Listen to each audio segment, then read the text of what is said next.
নামাজ পড়ে আর বাড়ি ফেরা হলো না বৃদ্ধ আলতাব আলীর। সন্ত্রাসী রাসেলের হাতে প্রাণ গেল বৃদ্ধ মুসল্লির। পান বিক্রেতা অসহায় এক ছেলেকে মারার প্রতিবাদ করাই যেন কাল হয়ে দাঁড়ালো তার জীবনে। এশার নামাজ পড়ে আমরা 4 জন মুসল্লি একসাথে বেরিয়েছি, শুনি যে এরকম ই করছে আর কি, আহত করছে তাকে।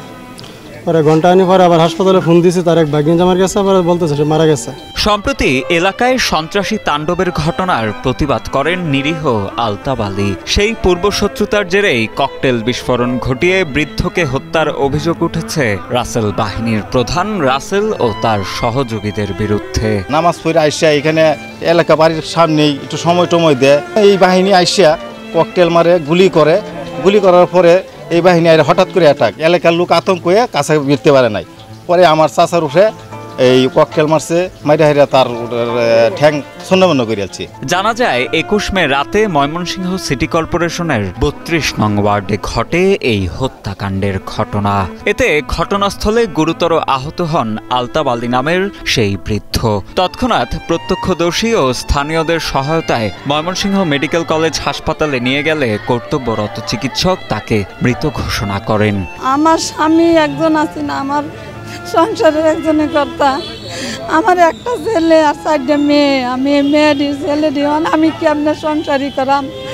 আমার স্বামী আমার স্বামীরে হত্যা করছে, আমি তার বিচার চাই, আমি তার ফাঁসি চাই। প্রত্যক্ষদর্শী ও এলাকাবাসীর ভাষ্য, দীর্ঘদিন যাবৎ ময়মনসিংহ সদর আসনের সাংসদ মহিতুর রহমান শান্তর নাম ভাঙিয়ে এলাকায় ত্রাসের রাজত্ব কায়েম করছে যুবলীগ কর্মী নামধারী রাসেল বাহিনীর প্রধান রাসেল। এলাকাবাসীর অভিযোগ, মাদক ব্যবসা থেকে শুরু করে বিভিন্ন ধরনের অপরাধমূলক কর্মকাণ্ডের সাথে জড়িত রাসেল বিয়ে করেছেন একাধিক।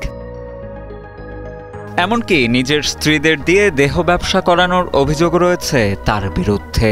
এছাড়া রাজনৈতিক নেতার নাম বিক্রি, সুদের ব্যবসার মতো বিভিন্ন অপকর্মের হোতা রাসেল বাহিনীর প্রধান রাসেল। রাসেল হচ্ছে এই মার্ডারের 1 নম্বর আসামি। তার যে বাহিনী আছে, কুখ্যাত বাহিনী, এলাকাতে অনেক সন্ত্রাসী করে, মাদক ব্যবসায় করে, তার অত্যাচারে এখানে মানুষ মানে ধৈর্যশীল হয়ে গেছে, ধৈর্য নাই, কোনো ধৈর্যশীল হয়ে গেছে মানুষ। এমন হত্যাকাণ্ডে স্বজন হারিয়ে নিহতের পরিবারে চলছে শোকের মাতম। এমন পরিস্থিতিতে হত্যাকারীদের দৃষ্টান্তমূলক শাস্তির দাবি নিহতের পরিবার পরিজনের।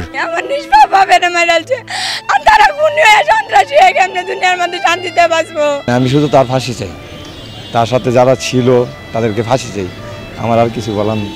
আমি তো তাদের ফাঁসি চাই, আমি মামলা করছি। এদিকে এ ঘটনার পর বাদী হয়ে থানায় মামলা দায়ের করেছেন নিহতের ছেলে। শত্রুতার জেরেই এই হত্যাকাণ্ডের ঘটনাটি ঘটেছে বলে ধারণা সংশ্লিষ্ট থানা পুলিশের। জড়িতদের গ্রেপ্তারে পুলিশ সর্বোচ্চ চেষ্টা চালিয়ে যাচ্ছে বলে জানান ময়মনসিংহ কোতোয়ালি মডেল থানার পরিদর্শক মোহাম্মদ আনোয়ার হোসেন। এই ঘটনায় আসামি গ্রেপ্তারের জন্য আমাদের অভিযান অব্যাহত আছে।